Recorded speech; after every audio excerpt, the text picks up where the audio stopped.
Assalamu alaikum. Today, let's study the first ruku of Surah Al-Baqarah, ayahs 1 through 7. I would like to share some facts and observations as an intro that'll help us understand the surah better.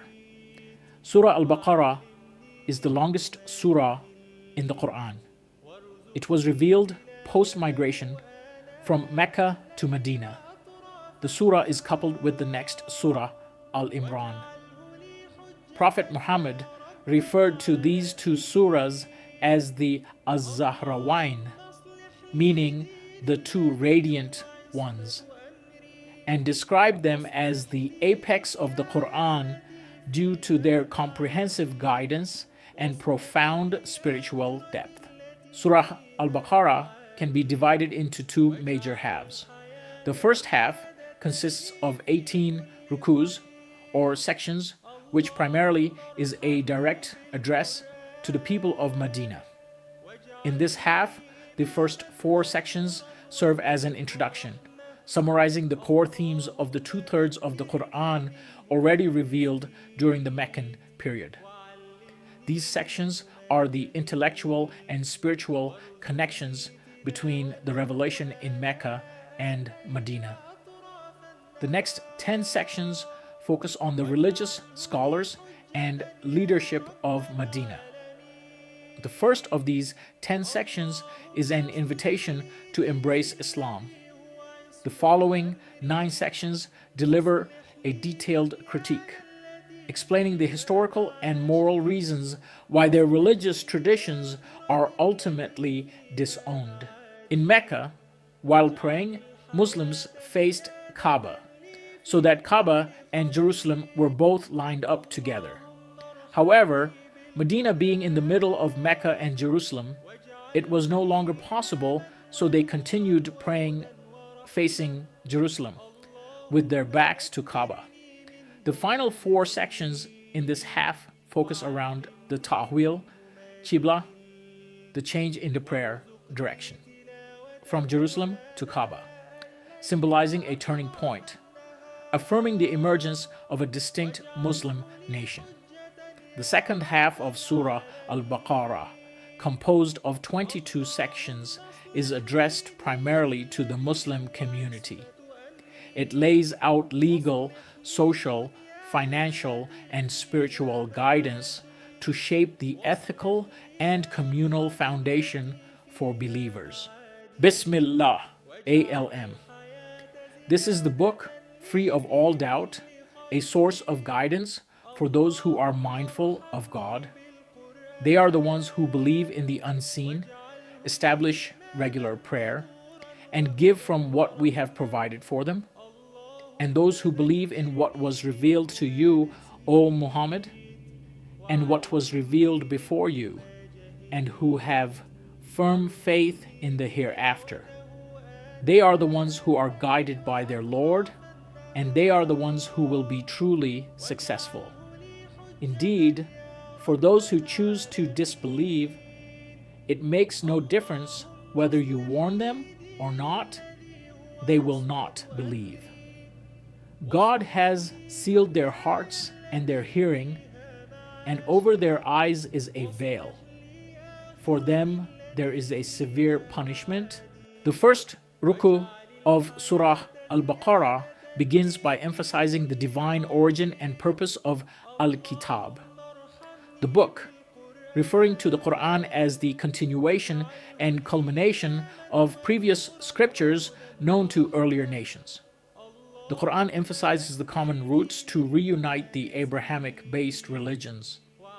This is significant as the initial address of the surah is directed toward the previous nations, acknowledging their familiarity with revelation. The Quran and the Prophet are prophesied in their books. The reason they settled in Medina is so they can be the first to receive and accept them. Next, the Quran is described as a guidance for the muttaqin, those who actively seek to protect themselves. The word taqwa means to shield or save oneself, particularly from spiritual and moral harm. The characteristics of such people are then outlined. They believe in the unseen, realities that go beyond the material world, such as God, the afterlife, and divine decree. This highlights that guidance is not accessible to a purely materialistic mindset. As Confucius aptly put it, there is nothing more real than that which can't be seen, and nothing more certain than that which can't be heard. The muttaqin also establish prayer, maintain a connection with God, and spend from what they have been given, showing compassion and responsibility toward others. They believe in this revelation, the Quran, as well as previous revelations, recognizing the Quran's role in confirming, preserving, and superseding earlier scriptures, many of which have been lost or altered. These believers have yaqeen, unwavering certainty, in the afterlife, akhirah, acknowledging accountability. They are the ones who are truly guided and successful. In contrast, some knowingly reject the truth. The word kufr in Arabic means to cover or conceal. So kafir are the ones who deliberately reject even after the truth is made clear to them. Their denial is intentional. They closed their hearts to the truth first. So now they can't be persuaded because God has sealed their hearts, hearing, and sight due to their stubborn denial. Prophethood and revelation are a divine institution established to guide humanity. Denying any prophet or rejecting any revelation or part of a revelation is a denial of them all. There is a torment awaiting such people as a consequence of their conscious rejection. This is a warning for Muslims, as the punishment is a universal divine rule against such behavior.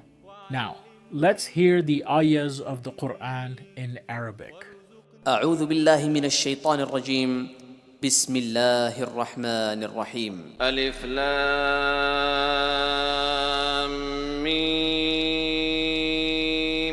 ذلك الكتاب لا ريب فيه هدى للمتقين الذين يؤمنون بالغيب ويقيمون الصلاة ومما رزقناهم ينفقون والذين يؤمنون بما أنزل إليك وما أنزل من قبلك وبالآخرة هم يوقنون أولئك على هدى من ربهم وأولئك هم المفلحون إن الذين كفروا سواء عليهم أأنذرتهم أم لم تنذرهم لا يؤمنون ختم الله على قلوبهم وعلى سمعهم وعلى أبصارهم غشاوة ولهم عذاب عظيم صدق الله العظيم.